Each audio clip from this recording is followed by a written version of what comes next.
ಗಾಳಿ ಹನುಮಂತರಾಯ ಸ್ವಾಮಿ ದೇವಸ್ಥಾನದ ಹತ್ರ 2 ನದಿ ಸೇರ್ಕೊಳ್ತವೆ. ಒಂದು ಬಸವಣ್ಣ ದೇವಸ್ಥಾನದ ಬರೋ ಚಾನೆಲ್, ಇನ್ನೊಂದು ಕಾಡುಮಲ್ಲೇಶ್ವರ ಬರೋ ಚಾನಲ್ ಸೇರಿ ಸಂಗಮ ಸ್ಥಳ. ಅಲ್ಲಿ ಆಂಜನೇಯ ಸ್ವಾಮಿ ಪಾದ ತೊಳ್ಕೊಂಡು ಹೋಗ್ಲಿ ಅನ್ನೋದು ನಿಮ್ಗೆ ಗೊತ್ತಿದೆ, ದೇವಸ್ಥಾನ ಮಾಡ್ಯಾರೆ. ಈಗ ಅಲ್ಲಿ ಮೋರಿ ನೀರು ಹೋಗ್ತಿರೋದ್ರಿಂದ, ಕೆಂಗೇರಿ ಮೋರಿ ಆಗಿರೋದ್ರಿಂದ ಕಷ್ಟ ಆಗ್ತಿದೆ.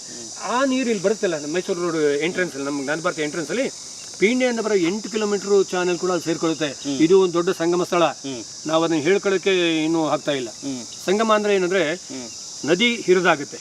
ಕಾಂಗ್ರೆಸ್ಸಿನ ಪ್ರಣಾಳಿಕೆಯಲ್ಲಿ ಒಂದು ಮುಖ್ಯವಾದ ಪ್ರಣಾಳಿಕೆ ಕೆಂಗೇರಿ ನೀರೇನಿದೆಯಲ್ಲ, ವೃಷಭವತಿಯನ್ನು ವಾಪಸ್ಸು ವೃಷಭವತಿ ನದಿ ಮಾಡ್ತೀವಿ ಅಂತ. ಓಕೆ, ಸೊ ಅದಕ್ಕೆ ತಕ್ಕಂತೆ ನೀವು ಲೆಕ್ಕ ಮಾಡಿ ನೋಡಿದ್ರೆ ಈ ಜಾಗವನ್ನು ಸಂಪೂರ್ಣವಾಗಿ ನೀವು ಹೇಳ್ದಂಗೆ ಚೆಕ್ ಡ್ಯಾಮ್ ಕಟ್ಟಿ ಲೇಕನ್ನೇ ಮಾಡ್ಬಿಡ್ಬೋದು ಅಂತ ಹೇಳ್ತೀರಿ. ನಾನು ಅದಕ್ಕೆ ಒಂದು ಪ್ರಾಜೆಕ್ಟ್ ಬರೆದಿದ್ದೆ. ಯೂನಿವರ್ಸಿಟಿ ಪೊಟೆನ್ಷಿಯಲ್ ಎಕ್ಸಲೆನ್ಸ್ ಒಂದು ಪ್ರಾಜೆಕ್ಟ್ ಇದೆ, UGC ಇಂದ ಕೊಡ್ತಾರೆ. ಅದು ನಾನೆಲ್ಲ ಮಾಡಿಕೊಟ್ಟಿದ್ದೆ, ಕಾರಣಾಂತರದಿಂದ ಆಗಿಲ್ಲ. ನಾನು ಅದ್ರಲ್ಲಿ ಏನು ಹೇಳ್ತೀನಿ ಅಂದರೆ, ಈ ಮೂಲ ಚಿಕಿತ್ಸೆ ಮಾಡಿಬಿಡಿ ಅಂತ. ಈಗ ವೃಷಭಾವತಿ ಜಲಾನಯನ ಅಂತ ತಗೊಳ್ಳಿ, ವಾಟರ್ ಶೆಡ್, ಬೇಸಿನ್, ಸಬ್ ಬೇಸಿನ್, ಅರ್ಕಾವತಿಗಿದೆ. ಇಲ್ಲಿ 5700 ಹಳ್ಳಗಳಿದ್ದಾವೆ ಇಲ್ಲಿ ಇದ್ದಿದ್ದು. ಆದರೆ ಅದನ್ನು ಮುಚ್ಚಿಬಿಟ್ಟಿದ್ದೀವಿ, ಇಲ್ಲ ಅದ್ರ ಮೇಲೆ ಬಿಲ್ಡಿಂಗ್ ಕಟ್ಟಿದ್ದೀವಿ, ಏನೋ ಮಾಡಿದ್ದೀವಿ. ಆದ್ರೂ ಟೋಪೋಗ್ರಫಿಕಲಿ ನಿಮಗೆ ಡ್ರೈನೇಜ್ ಬಂದೇ ಬರಬೇಕು, ಮಳೆ ನೀರು ಕಾಲುವೆ ಬರಬೇಕಲ್ಲ. ಆ ನೀರು ಕಾಲುವೆನಲ್ಲಿ ಜೊತೆಯಲ್ಲಿ UGD ಬಂದ್ಬಿಟ್ಟಿದೆ ಪಕ್ಕದಲ್ಲೇ. ಪ್ರತಿಯೊಂದು ರಾಜಕಾಲುವೆಗೆ ಸೇರಕ್ಕೆ ಮೊದಲು, ಹಳ್ಳಕ್ಕೆ, ದೊಡ್ಡ ಹಳ್ಳಕ್ಕೆ ಸೇರಕ್ಕೆ ಮೊದಲು ನೀವು STP ಮಾಡ್ಕೊಂಬಿಡಿ. ಚಿಕ್ಕದು ಟ್ರೀಟ್ ಮಾಡಿದ ನೀರನ್ನ ಬಿಡಿ ಅಲ್ಲಿಗೆ. ಎಲ್ಲರೂ ಇಡೀ ಬೆಂಗಳೂರಿನ ಎಲ್ಲ ಲೇಔಟ್ನವರು ಟ್ರೀಟ್ ಮಾಡಿ, ಎಲ್ಲ ವಾರ್ಡ್ನವರು ಟ್ರೀಟ್ ಮಾಡಿಬಿಟ್ರೆ ನಾಳೆ ಬೆಳಗ್ಗೆ ವೃಷಭಾವತಿ ನೀವು ನೀರು ಕುಡಿಬೋದು. ನಾನು ವೃಷಭಾವತಿ ನೀರು ಕುಡಿದೆ ಇನ್ನೊಂದು ಕಾಲದಲ್ಲಿ. ಈಗಲೂ ಇಲ್ಲಿ NGF ಲೇಔಟ್ ಅಂತ ಬರುತ್ತೆ, ಇದರಿಂದ 1 ಕಿಲೋಮೀಟರ್ ದೂರ ಆಗುತ್ತೆ.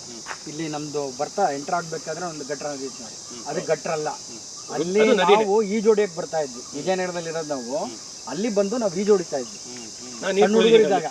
ಸಾಹೇಬ್ರು ನೀರು ಕುಡಿದೇ ಇರೋದು. ಅಷ್ಟು ಶುದ್ಧವಾಗಿತ್ತು ನೀರು. ಯಾವಾಗ ಸುಮಾರು 80 ಆರೆಂಜಲ್ಲಿ, 78 ಆರೆಂಜಲ್ಲಿ. ಅದು ಕಾಲಕ್ರಮೇಣ ಪಿಣ್ಯ ಇಂಡಸ್ಟ್ರೀಸ್ ಎಲ್ಲ ಡೆವಲಪ್ ಆಯಿತು. ಅರ್ಬನೈಸೇಷನ್ ಹೆಂಗೆ ಬೆಳ್ಕೊಂಡೋಯ್ತು. ಆಮೇಲೆ ಯಾವುದು ನೀರಾವರಿ ಪ್ರದೇಶಗಳು ಮತ್ತು ವ್ಯವಸಾಯದ ಕೃಷಿ ಯಾವಾಗ ಕಡಿಮೆ ಆಯಿತು, ಇದೆಲ್ಲ ಪೊಲ್ಯೂಷನ್ ಆಗೋಕ್ಕೆ ಶುರು ಆಯಿತು. ಆಗೋಯ್ತು. ಬಟ್ ಅದಕ್ಕೆ STP ಅಂತ ಹೇಳಿದ್ರೆ ಸಿವೇಜ್ ಟ್ರೀಟ್ಮೆಂಟ್ ಪ್ಲಾಂಟ್ ಅಂತ ಮಾಡಬೇಕು.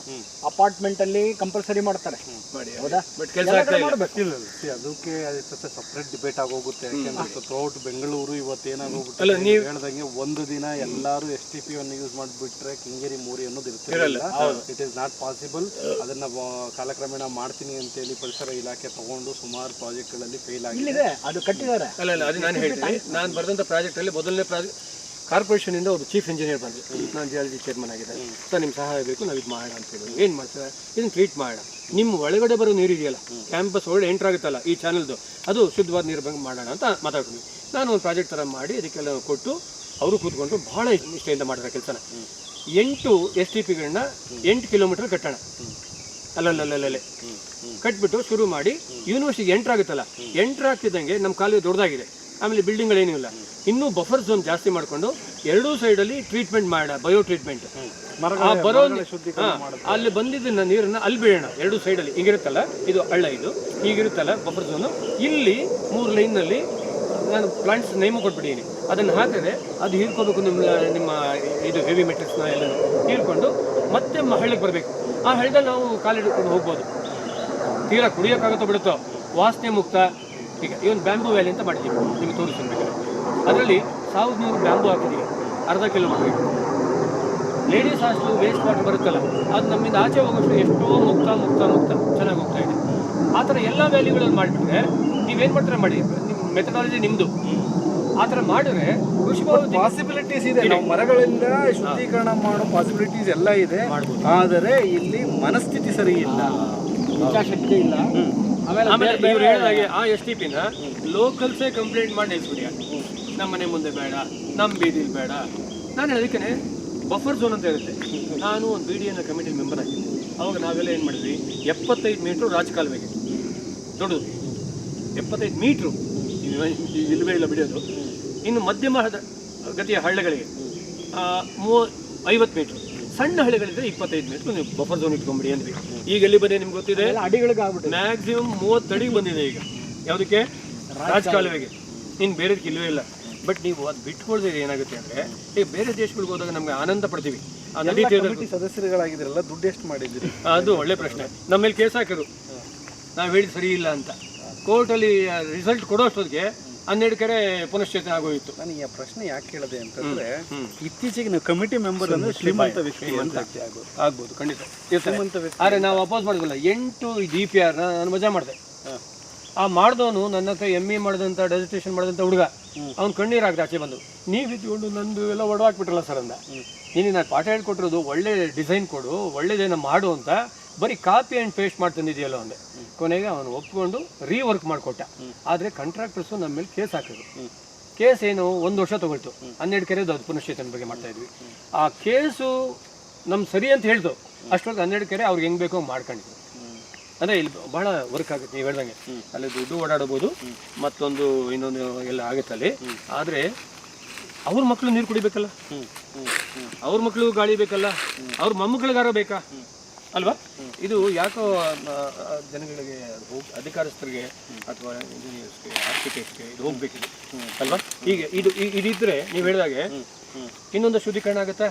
ಅಲ್ಲಿ ಬರೋ ನೀರನ್ನ ಪಂಪ್ ಮಾಡಿ ಮೇಲಕ್ಕೆ ಹೈ ಎಲಿವೇಶನಲ್ಲಿರೋ ಕಣಿವೆಗಳಿಗೆ ಪಂಪ್ ಮಾಡಿ ಅಲ್ಲಿ ಸ್ಟೋರ್ ಮಾಡಿ ಅಂತ ಬರ್ತೀವಿ. ಸ್ಟೋರ್ ಮಾಡಿ ಟ್ರೀಟ್ ಮಾಡಿ ಸ್ಟೋರ್ ಮಾಡಿ ಅಂತರ್ಜಲ ಮರುಪೂರ್ಣನಾಗುತ್ತೆ, ತಂಪಾದ ವಾತಾವರಣ ಕ್ರಿಯೇಟ್ ಆಗುತ್ತೆ. ಇದು ನನ್ನ ಉದ್ದೇಶ. ಇದು ಯಾಕೋ ಅವ್ರಿಗೆ ಯಾರಿಗೂ ನನ್ನ ಮೇಲೆ ಎಷ್ಟು ಕೋಪ ಬಂದಿದೆ ಅಂದರೆ ಅವ್ರಿಗೆ ಅದು ಆಮೇಲೆ ಹೇಳ್ತೀನಿ. ತುಂಬ ಕೋಪ ಮಾಡ್ಕೊಂಡಿದ್ದಾರೆ, ಅಪಾರ್ಥ ಮಾಡ್ಕೊಂಡಿದ್ದಾರೋ ಅಥವಾ ಅವ್ರಿಗೆ ಬೇಡವೋ ಒಂದು ಗೊಂದಲ ಇದೆ. ಈಗ ನಿಮ್ಮನ್ನ ನೀವು ಹೋರಾಟಗಾರರು ಅಂತ ಕನ್ಸಿಡರ್ ಮಾಡ್ಕೊಂತಿದ್ದೀರಾ? ಪ್ರೊಫೆಸರ್ ಪ್ರೊಫೆಸರ್ ಸರ್ ಅವ್ರ ಬಗ್ಗೆ ನಾನು ಸ್ವಲ್ಪ ಹೇಳ್ಬಿಡ್ತೀನಿ. ಯಾಕಂದ್ರೆ ಅವರಾಗಿ ಅವ್ರು ಹೇಳ್ಕೊಳಕ್ ಆಗೋದಿಲ್ಲ.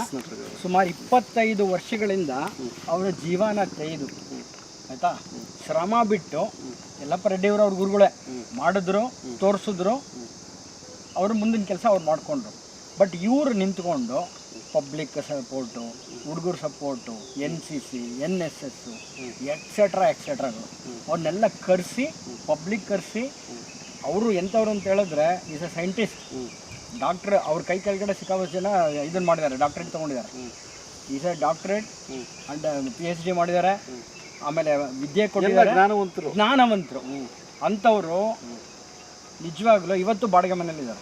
ನೀವು ಕೇಳಿದ್ರಿ ಒಂದು ಪ್ರಶ್ನೆ, ನೀವೆಷ್ಟು ಮಾಡ್ಕೊಂಡಿದ್ದೀರಾ ದುಡ್ಡು ಅಂತ. ಬಾಡಿಗೆ ಮನೇಲಿದ್ದಾರೆ ಇವತ್ತು, ಸಿಂಗಲ್ ಬೆಡ್ರೂಮ್ ಬಾಡಿಗೆ ಮನೇಲಿದ್ದಾರೆ. ನಮಗೆ ಕಣ್ಣಲ್ಲಿ ನೀರು ಬರುತ್ತೆ ಆಯಿತಾ. ಇನ್ನೂ 6 ವರ್ಷ ಆದರೂ ಪೆನ್ಷನ್ ಸಿಕ್ಕಿಲ್ಲ ಅವ್ರಿಗೆ. ನ್ಯಾಯನಾ ಇದು? ನಮಗೆ 1 ತಿಂಗಳು ಸರಿಯಾಗಿ ಪೇಮೆಂಟ್ ಇಲ್ಲ ಅಂದರೆ ಹೋರಾಟ ಮಾಡಿದ್ದಕ್ಕೆ ಪೆನ್ಷನ್ ಸ್ಟಾಪ್ ಮಾಡಿ ಯಾವುದೋ ನೆಪ ಕೊಟ್ಟಿರ್ತಾರೆ. ನೆಪ ಏನೋ ಒಂದಿದು ಕಳ್ಳಂಗೊಂದು ಪಿಳ್ಳೆ ನೆಪ ಅಂತ. ಇದು ಎಂಥ ನ್ಯಾಯ? ಆಮೇಲೆ ನೀವು ಎಕನಾಮಿಕ್ಸ್ ಅಂತಾನೆ ಮಾಡಲಿ, ಅವ್ರಿಗೇನು ಕೊಡೋದು ನ್ಯಾಯ ಆಯಿತೋ ಕೊಟ್ಬಿಡ್ಲಿ. ನ್ಯಾಯಾಲಯದಲ್ಲಿ ನಾವು ಹಾಕಿದ್ದೀವಿ, ಅವರು ಹಾಕ್ತೀವಿ. ಇವತ್ತು 25 ವರ್ಷದ ಮುಂಚಿನ ಸಿನಾರಿಯೋ ಬೇರೆ ಇತ್ತು. ಅವತ್ತಿನ ದಿನ ಜಾಗ ಇತ್ತು, ಮರ ಕಟ್ಟಿದ್ರು, ಎಲ್ಲ ಸರಿ. ಇವತ್ತು ಆಕ್ಸಿಜನ್ ಪ್ರೊಡ್ಯೂಸ್ ಮಾಡೋ ಅಂತ ಒಂದು ಫ್ಯಾಕ್ಟ್ರಿ ಇದು. ಹೌದು, ನೀರನ್ನ 5 ವರ್ಷದಿಂದ ಕೊಟ್ಟು ರಿಪೋರ್ಟ್. ಇನ್ನು 5 ವರ್ಷಕ್ಕೆ ಇನ್ನಷ್ಟು ಬೆಳವಣಿಗೆ ಆಗಿದೆಯಲ್ಲ. 5 ವರ್ಷದಿಂದ ಈಚೆಗೆ ನಾನು 1 ಲಕ್ಷ ಗಿಡ ಒಂದ್ಸಲ ಹಾಕಿದ್ದೀನಿ, 30,000 ಗಿಡ ಒಂದ್ಸಲ ಹಾಕಿದ್ದೀನಿ, ರಿಟೈರ್ ಆದ್ಮೇಲೆ ಕೂಡ ಹಾಕಿದ್ದೀನಿ. ನಾನು ಹುಚ್ಚಿಡಿದ ಬೆಪ್ಪು ಅಂತ ಅನ್ಕೋಬೋದು ನೀವು ಈಗ ಅಲ್ವಾ? ಅದು ಏನಂದ್ರೆ ನಾನು ಆಗಲೇ ಒಂದು ಮಾತು ಹೇಳ್ಬಿಟ್ರೆ, ಈ ಅವಕಾಶ ಎಲ್ರಿಗೂ ಸಿಗಲ್ಲ. ಇಷ್ಟೊಂದು ಜಾಗ ಸಿಕ್ಕಿ ನೀವು ಗಿಡ ಹಾಕಬೇಕು ಅಂದ್ರೆ ಎಷ್ಟೋ ಜನ ಹುಡುಕ್ತಾ ಇದ್ದಾರೆ ಗಿಡ ಹಾಕ್ಲಿಕ್ಕೆ. ಹೌದು, ಅದು ಸಿಗಲ್ಲ. ಬೆಂಗಳೂರು ಸಿಟಿ ಸುತ್ತಮುತ್ತ ಸರ್ ಒಂದು ಇಂಚು ಜಾಗ ಸಿಗ್ತಿಲ್ಲ. 1 ಅಡಿ ನಮ್ಮನೆ ಮುಂದೆ ಹಾಕ್ಬಿಡ ಗಿಡ. ಹೌದು, ಹೌದಾ?